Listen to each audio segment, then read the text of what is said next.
जो भी हमने सेकंड पार्ट में देखा था इंपोर्ट प्रोसीजर के, वो हमें एक बार रिवाइज करना बहुत जरूरी है, क्योंकि जो वेयर हाउसिंग की प्रोसेस है ये इन्हीं चीजों से लिंक है। ये इन्हीं चीजों में वो जो सेकंड पार्ट की प्रोसीजर है उसमें ही थोड़े से चेंजेस करने के बाद हमें वेयर हाउसिंग की प्रोसीजर मिल जाएंगी। बस कुछ डॉक्यूमेंट्स का फर्क होगा और एक थोड़ी सी 2-3 स्टेप्स का फर्क हो जाए। पर हमें इसीलिए जो प्रोसीजर हमने सेकंड पार्ट में पढ़ी थी उसका रिकैप करना एक बार जरूरी है। तो देख लेते हैं हमने सेकंड पार्ट में क्या पढ़ा था।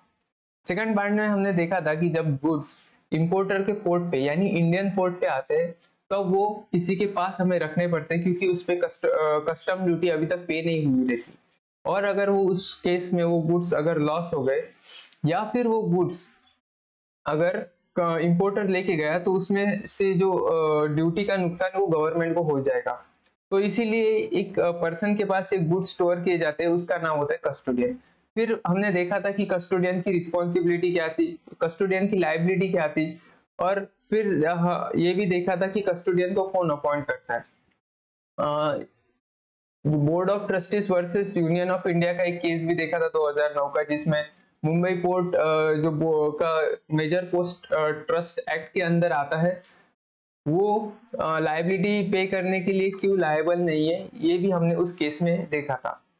फिर हमने इंपोर्टर का पार्ट देखा था कि हमने इंपोर्टर में देखा था कि वो कैसे bill of entry for home consumption file करता है, बाद में उस बिल ऑफ एंट्री का कैसे असेसमेंट होता है, और जब ये बिल ऑफ एंट्री का असेसमेंट हो जाता है तो वो bill of entry assessment order कहलाता है, और वही असेसमेंट ऑर्डर फिर कस्टोडियन को दिया जाता है। कस्टोडियन को as a out of charge order दिया जाता है, मतलब उस गुड्स पे अभी चार्ज नहीं है, कोई भी चार्ज बाकी नहीं है, क्योंकि जो ड्यूटी है वो इंपोर्टर ने बिल ऑफ एंट्री फाइल करने के साथ ही पे कर दी। तो जैसे आउट ऑफ चार्ज ऑर्डर हम कस्टोडियन को देते हैं, वो हमें गुड्स ले जाने देता है, और वही गुड्स फिर ट्रक में लादकर हम अपनी फैक्ट्री में ले सकते हैं, या किसी भी प्रकार से हम उस गुड्स को कंज्यूम कर सकते हैं। तो ये था हमारा सेकंड पार्ट का प्रोसीजर। अभी हम थर्ड पार्ट के प्रोसीजर पे आते हैं। ये होता है क्लियरिंग फॉर वेयर हाउसिंग। मतलब जो गुड्स है वो हमें क्लियर तो करने हैं, हमें कस्टोडियन के हाथ से या कस्टोडियन की कस्टडी से तो निकालने हैं, क्योंकि ये जो कस्टोडियन है उसके पास हम गुड हमेशा के लिए नहीं रख सकते। इसका एक स्पेसिफिक पीरियड होता है, वो भी हम आगे पढ़ेंगे कि कितना पीरियड हम कस्टोडियन के पास गुड रख सकते हैं। जो वेयर हाउसिंग का स्पेसिफिक चैप्टर आएगा उसमें हम शायद ये पढ़ेंगे। अब आते हैं clearing of goods for warehousing के लिए। अबे हमें गुड्स तो क्लियर करने हैं, क्योंकि हम हमेशा के लिए ये गुड्स कस्टोडियन के पास नहीं रख सकते। तो क्लियर करने हैं तो हमें इसकी बिल ऑफ एंट्री फाइल करनी पड़ेगी। पर ऐसा कुछ हो सकता है, ऐसी कुछ कंडीशंस आ सकती है कि हमें जो गुड्स हमने इंपोर्टेड किए थे या इंपोर्टर ने जो भी गुड्स इंपोर्ट किए थे वो उसे क्लियर ना करना हो। उसके बहुत सारे रीजन हो सकते हैं। आप पहला रीजन समझिए कि वर्किंग कैपिटल क्रंच। मतलब ऐसी कुछ कंडीशन आ गई कि अब मेरे पास वर्किंग कैपिटल नहीं बचा कि मैं उन गुड्स पे जो ड्यूटी हमें होम कंजम्पशन की बिल ऑफ एंट्री जब हम फाइल करते हैं तो वो जो ड्यूटी हम पे करते हैं वो ड्यूटी पे करने के लिए शायद हो सकता है कि इंपोर्टर के पास पैसे ना हो। दूसरी चीज हो सकती है कि गुड्स की वैल्यू जो हमने इंपोर्ट किया था वो गुड्स की वैल्यू बहुत ही कम हो गई हो। तो ऐसे में क्या होगा कि ड्यूटी पे करने से हमें और ज्यादा नुकसान हो जाएगा। और तीसरी चीज ये हो सकती है कि जो भी हमें गुड्स हमने इंपोर्ट किए हैं वो गुड्स रखने के लिए हमारे पास जगह ना हो। तो इसके लिए इन कारणों से हमारे पास एक फीजिबल ऑप्शन होना जरूरी है, और वही ऑप्शन हमें वेयर हाउसिंग प्रोवाइड करता है।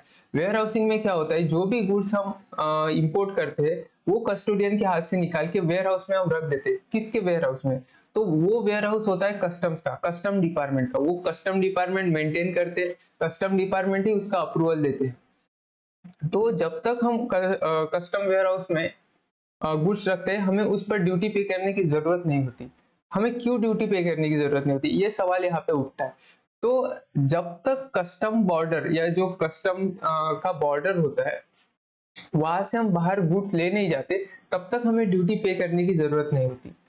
जैसे कि हमने होम कंजम्पशन में देखा था, जब हम ड्यूटी पे करते हैं तभी हम गुड्स कस्टम बॉर्डर के बाहर यानी जो कस्टम ये पोर्ट होता है उसके बाहर हम लेके जा सकते हैं। तो हमने अगर वो गुड्स कस्टम पोर्ट के अंदर ही या उस प्रीमाइसेस के अंदर ही स्टोर कर दिए तो हमें तब तक ड्यूटी पे नहीं करनी पड़ेगी जब तक वो गुड्स हमें हम कस्टम बॉर्डर के बाहर नहीं लेके जाते। तो इसी पे आता है ये वेयर हाउसिंग का कंसेप्ट।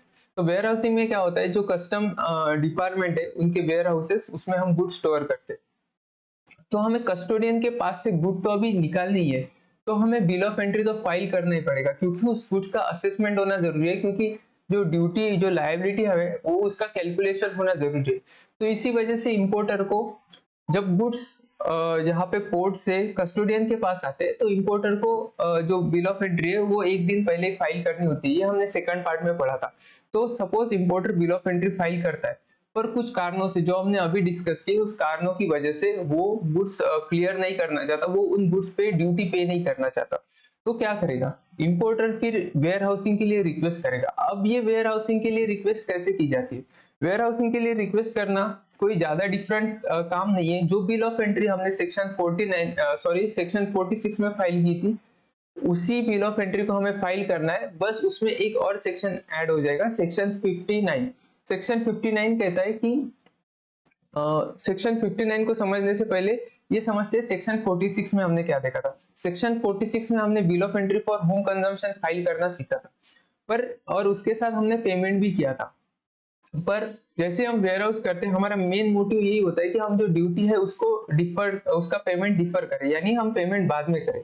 तो सेक्शन 46 में ही हमें बिल ऑफ एंट्री फाइल करनी पड़ती है, पर जो बिल ऑफ एंट्री है उसके साथ हम पैसा पे नहीं करेंगे या उसके साथ हम ड्यूटी पे नहीं करेंगे। अब ड्यूटी पे नहीं करेंगे तो क्या करेंगे?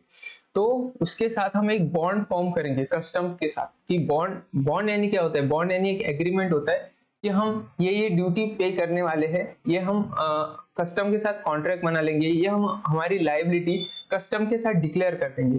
तो 46 में तो सिर्फ बिल ऑफ एंट्री फाइलिंग की बात लिखी है, पर 59 में जो ये बॉन्डिंग की बात मैंने की, बॉन्ड फॉर्म करने की बात की, ये 59 में लिखी थी। जो 46 प्लस 59 जो दोनों सेक्शन है वो मिला के bill of entry for warehousing बनती है।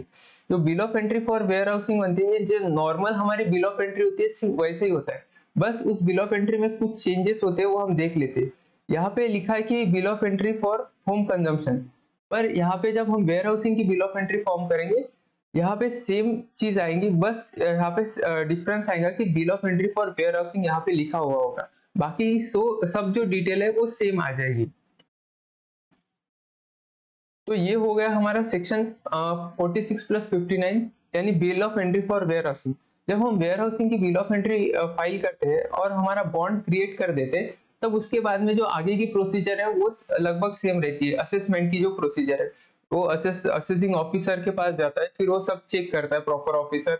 अगर कुछ टेस्ट होने हैं तो टेस्ट करवाता है, या फिर असेसमेंट में कुछ प्रॉब्लम है तो रीअसेसमेंट करेगा, जैसे हमने सेकंड पार्ट में पढ़ा था। और ये सब होने के बाद वो आउट ऑफ क्लियरेंस ऑर्डर यहाँ पे कस्टोडियन को दे देगा। पर ये आउट ऑफ क्लियरेंस ऑर्डर किसका है? ये ऑर्डर से हम गुड्स बाहर लेके नहीं जा सकते कस्टम बॉर्डर्स के, क्योंकि हमने ड्यूटी तो पे नहीं की है, सिर्फ एक बॉन्ड फॉर्म किया है कि हम ये ड्यूटी पे करने का आपको वादा करते हैं।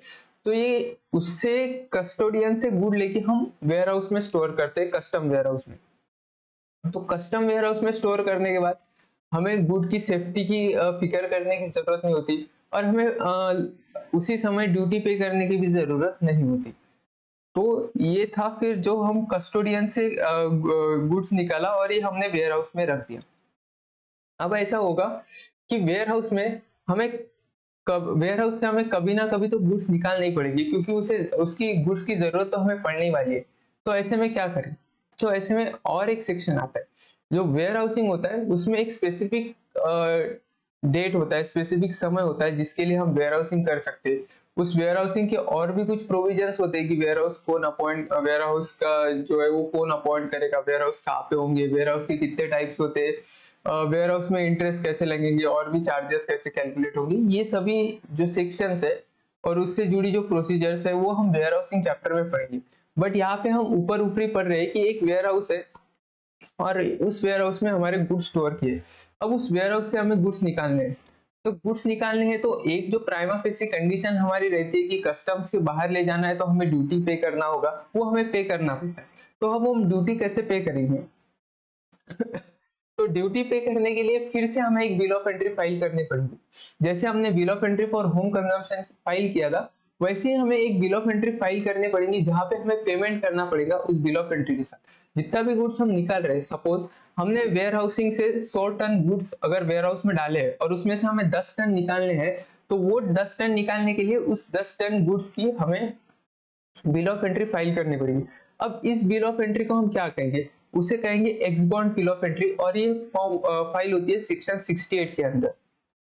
तो x bond bill of entry का यही मतलब है कि जो भी गुड्स हमें घर पे लेके जाने हैं, हमारे इंपोर्टर की फैक्ट्री पे लेके जाने हैं, उसका आप ड्यूटी पेमेंट कर दो, और उस ड्यूटी पेमेंट के लिए आप जो ड्यूटी है वो पेमेंट उसका उसकी एक बिल ऑफ एंट्री फाइल कर दो, और उसके साथ ही साथ आप पेमेंट कर दो। और जब हम पेमेंट करेंगे तो उतने वैल्यू का जो हमने बॉन्ड बनाया है, तो वो बॉन्ड है वो मिट जाएगा, वो हम उस बॉन्ड को हम कैंसिल कर देंगे उस वैल्यू से, और जो भी रिमेनिंग गुड्स है हमारे वेयर हाउस में है, वो गुड्स का बॉन्ड बना रहेगा। और फिर जब x bond bill of entry under section 68 file होता है, तो गुड्स हम वापस से अपने घर पे या इंपोर्टर की फैक्ट्री के वहां पे लेके जा सकते हैं। तो हमने यहाँ पे दो बिल ऑफ एंट्रीज फाइल की, एक तो वेयर हाउसिंग की पहले फाइल की, और बाद में x bond bill of entry, तो वेयर हाउसिंग से वेयर हाउस गुड्स निकालने के लिए वो फाइल की। तो यहाँ पे जो मेजर डिफरेंस था, ये दोनों चीजें, जो बॉन्डेड वेयर हाउस है और ex bond bill of entry है, और जो ये bill of entry for warehousing, ये दोनों चीजें वेयर हाउसिंग के कंसेप्ट में ऐड हो गई, जो हमने पिछले कंसेप्ट में नहीं देखी थी। उसमें हमने देखा था कि डायरेक्ट हम पेमेंट करते हैं और गुड्स घर पे लेके जाते हैं। तो ये था ऊपर से बिल ऑफ वेयर हाउसिंग का कंसेप्ट। अब हम देखेंगे कि जो बॉन्ड है वो कितने रुपीस के लिए फाइल किया जाता है।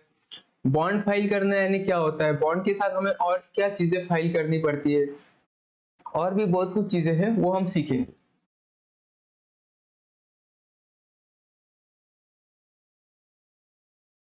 तो ये है clearing of imported goods for warehousing. Warehousing means storing of goods imported in warehouse which are approved by customs. यहाँ पे एक चीज आती है कि जो वेयर हाउसेस है वो कस्टम में अप्रूव रहते हैं। अब वो कौन अप्रूव करता है, कैसे अप्रूव करता है, ये हम वेयर हाउसिंग के चैप्टर में और डिटेल से देखेंगे। वेयर हाउसिंग के चैप्टर में हम देखेंगे कि वेयर हाउस के इर्द गिर्द जो भी प्रोसीजर्स है वो कैसी होती है, वो हमें इस पे देखना है। पर चूंकि हमें ये इंपोर्ट का प्रोसीजर टोटली समझना है, इसीलिए जो वेयर हाउसिंग का ऊपरी पार्ट है वो इस चैप्टर में हमें समझना ही होगा। As per the custom law, goods are not said to be imported until and unless they are cleared for home consumption. So when importer store good in a warehouse, he/she does not have to pay duty on such goods until he/she wants to clear goods for home consumption, because they are in the custody of custom. जब तक goods custom की custody में, custom के पास है, तो हमें तब तक ड्यूटी पे करने की जरूरत नहीं है। ये एक एकदम सरल प्रिंसिपल है, हमें यहाँ ये याद रखना है। फिर आते आगे, but custom want to confirm inflow of money in the form of duty of this goods. For that reason importer have to form bond with the custom department, specially commissioner of custom, and also importer have to furnish security with the department. तो हमने ऊपर देखा था कि ये जब bill of entry for warehousing file करते हैं तब हमें बॉन्ड फाइल करना पड़ता है उस जो भी बिल ऑफ एंट्री है उसके साथ। तो ये बॉन्ड क्यों फाइल करना पड़ता है? कस्टम जब गवर्नमेंट रेवेन्यू कलेक्शन की बात होती है, तो गवर्नमेंट के नियम या गवर्नमेंट की जो प्रोविजंस है वो बहुत स्टिफ होते हैं, वो 1 रुपया भी नहीं छोड़ते। इसीलिए वो पहले से ही हमें मेक श्योर करना चाहते हैं कि जो भी हम गुड्स की ड्यूटी पे करने वाले हैं वो हम पे करें, उसमें कोई बाधा ना हो आगे चल के। ऐसा ना हो कि हमने गुड्स की ड्यूटी पे नहीं कर दी और कुछ प्रॉब्लम्स ये ना हो सभी। इसीलिए हम जो डिपार्टमेंट है वो पहले ही बॉन्ड फॉर्म कर लेते हैं अपने साथ, ताकि हमारी लायबिलिटी तब से ही बन जाती है जब हम गुड्स वेयर हाउस में डाल देते हैं तभी से। तो हमें यहाँ पे दो चीजें, ये जो bill of entry for warehousing जब हम फाइल करेंगे तो उसके साथ हमें दो चीजें और भी देनी पड़ेंगी पैसे के अलावा। वो होती है कि बॉन्ड एंड सिक्योरिटी। मतलब हमें पैसे तो नहीं देने हैं या ड्यूटी का पेमेंट तो नहीं करना है, पर उसके अल्टरनेटिव में हमें बॉन्ड और सिक्योरिटी देना है। अब बॉन्ड और सिक्योरिटी क्या है ये हम समझते हैं। अब तक यहाँ पे हमने देखा था कि सिर्फ बॉन्ड फाइल करना पड़ता है, उसमें एक और चीज ऐड हो गई कि हमें सिक्योरिटी भी उसके साथ बॉन्ड के साथ देनी पड़ती है। तो बॉन्ड और सिक्योरिटी क्या है ये देखते हैं। What is difference between bond and security? Security यानी वो जो भी फाइनेंशियल इंस्ट्रूमेंट है जो किसी पैसे, मतलब जिसकी कोई वैल्यू है, उसे हम सिक्योरिटी कहते हैं। जनरली हम क्या सिक्योरिटी में क्या फर्निश करते हैं, तो एफडी फर्निश करते हैं, या फिर जो बॉन्ड्स है या कोई शेयर्स है वो भी हम सिक्योरिटी में दे सकते हैं। तो यहाँ पे एक लिस्ट है जो हम सिक्योरिटी में दे सकते हैं। तो ये कैश भी दे सकते हैं, government promissory notes, office saving bank deposits, national saving certificate, national defence bond, national defence gold bonds 1980 और similar realisable government papers, promissory notes and stock certificates of a central government and state government. ये हम security के तौर पर दे सकते हैं। Generally bank का जो अंडरटेकिंग होता है वो भी हम सिक्योरिटी के फॉर्म में दे सकते हैं कि बैंक कहे कि हम उसने अगर डिफॉल्ट किया तो हम आपको ये पैसे पे कर देंगे, वो भी एज ए सिक्योरिटी चल जाता है। अभी समझते हैं बॉन्ड क्या है। Bond is an instrument which is an obligation to pay money is created expressly. This is also a legal agreement whereby person undertakes to do or not to do anything subject to conditions stipulated in an agreement। मतलब generally एक bond एक contract होता है जिसमें किसी का एक obligation होता है, और वो हमारा इस केस में हमारा ऑब्लिगेशन ये है कि हम जो ड्यूटी है वो पे करेंगे। तो हमें पहले तो ये देना पड़ता है कि हमें जो ड्यूटी है वो पे करेंगे, जो भी जितनी भी असेस किए होंगी हमने bill of entry for warehousing में, तो वो हम पे करेंगे। और उसके साथ हम कुछ सिक्योरिटी भी देंगे, कुछ मतलब श्योरिटी भी या गारंटी भी देंगे कि हाँ इसका पेमेंट आप होने वाला है। तो दोनों चीजें हमें साथ में देनी पड़ती है। अब आगे आते हैं कि जो बॉन्ड होता है वो कितने वैल्यू का फॉर्म होता है, कितने वैल्यू का फाइल होता है या क्रिएट किया जाता है। अब देखो समझो, हमने जो गुड्स है उसके लिए bill of entry for warehousing file की, उसमें हमें कुछ ड्यूटी लायबिलिटी आएंगी। अब जो भी ड्यूटी लायबिलिटी है उसका 3 टाइम्स हमें एज अ बॉन्ड क्रिएट करना पड़ता है। मतलब सपोज मेरी ड्यूटी लायबिलिटी आ गई 100 रुपीज, तो 300 रुपीज का बॉन्ड यानी 300 रुपीज का लीगल ऑब्लिगेशन मैं कस्टम डिपार्टमेंट के साथ फाइल करूंगा। अब 100 रुपीज की ड्यूटी है और 300 रुपीज का जो बॉन्ड ऑब्लिगेशन है वो क्यों? तो डिपार्टमेंट ने कहा वो 3 चीजों के लिए। Why bonds are thrice the amount is created ये पढ़ते हैं। To comply with all the provisions of the act and rules and regulations made thereunder in respect of such good, सभी जो provisions है हमने उस goods के regarding वो हम follow करें इसीलिए। Second चीज, to pay or on the date specified in the notice of demand all the duties and interest payable under subsection 2 of section 61, section 61। मतलब जो सेक्शन 61 में हमें ड्यूटीज है, जब हम सेक्शन 61 कब यूज होता है? जब हम गुड्स रिमूव करते हैं वेयर हाउस से, तब सेक्शन 61 अप्लाई होता है। तो जब रिमूव करते हैं तब सभी ड्यूटीज और सभी जो भी इंटरेस्ट है वो पेमेंट के लिए हम एक बॉन्ड फॉर्म करते हैं। उस बॉन्ड में वो वैल्यू आती है। To pay all the penalties and fines include to the contravention of the provisions of the act on any other regulation in respect of such goods, और पेनल्टीज और fines pay करने के लिए। मतलब जो thrice the amount of duty file जो bond है वो फाइल किया जाता है, क्योंकि हम ड्यूटी के साथ उस पर इंटरेस्ट और पेनल्टीज एंड फाइन्स और बाकी के जो भी वेयर हाउसिंग के चार्जेस रहेंगे वो सभी कवर हो जाए, इसीलिए 3 times the amount of duty का बॉन्ड हम फाइल करते। और जब हम बॉन्ड फाइल करते हैं तो उसके साथ कुछ सिक्योरिटीज भी देते हैं, और वो सिक्योरिटी बॉन्ड के वैल्यू के बराबर नहीं रहती। मतलब 300 रुपए का बॉन्ड हमने अभी क्रिएट किया है, तो 300 रुपए की सिक्योरिटीज नहीं देंगे। वो सिक्योरिटीज 25%, 30% डिपेंड करता है जो इंपोर्टर है उस पर, तो 25 से 30% की सिक्योरिटी होती है। मतलब 120 रुपए की अमाउंट की सिक्योरिटी हम उनको देंगे बॉन्ड के साथ। तो ये हो गया bill of entry for warehousing file करते हो कितना बॉन्ड बनाना है, जो कि बनाना है 3 times the amount of duty, और उसके साथ सिक्योरिटी भी हमें फर्निश करनी है। वो डिपेंड करता है केस टू केस।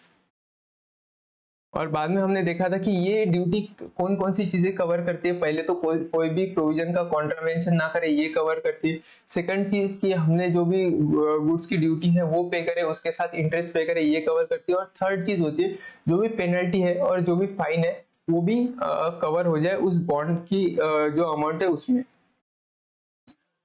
अब आते हैं when goods are removed from warehouse, goods which are in a warehouse for which bond has been created can be removed by the payment of duty. जैसे हमने देखा था कि ex bond bill of entry file करनी पड़ती है और उसके साथ हमें गुड्स का पेमेंट करना पड़ता है, सॉरी उस ड्यूटी का पेमेंट करना पड़ता है। The full payment of duty for payment of duty another bill of entry is filed which is called as ex bond bill of entry. Ex bond bill of entry section 68 के under आती है। The payment have to be made while filing the bill of entry। उसके साथ जैसे कि home consumption में हम payment हाथों हाथ कर देते हैं, वैसे हम एक्स बॉन्ड के वक्त भी हाथों हाथ पेमेंट करेंगे। और जब x bond bill of entry file करेंगे तभी भी प्रोफार्मा सभी सेम रहेगा, पर जहां पे हमने देखा था bill of entry for home consumption, वहां पे आएगा bill of entry for ex bond. यही एक चेंज होगा बिल ऑफ एंट्री में।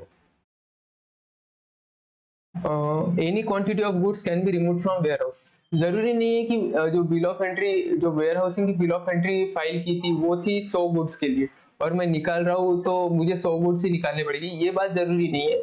जरूरी ये है कि आप जितने भी गुड्स की निकाल रहे हो उतने गुड्स की आप bill of export bill of entry file करें।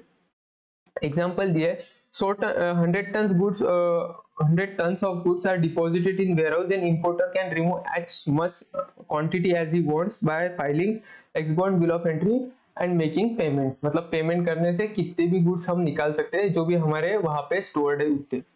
Here is a snapshot of section 68 which deal with the removal of good। ये section 68 है।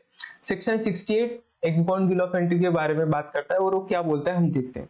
Any warehouse goods may be cleared from the warehouse for home consumption if a bill of entry for home consumption in respect of which has been presented in a prescribe form. मतलब जो prescribe form है वो section 68 के under में दिया हुआ है, और उसे हम bill of entry for home ex bond कहते हैं।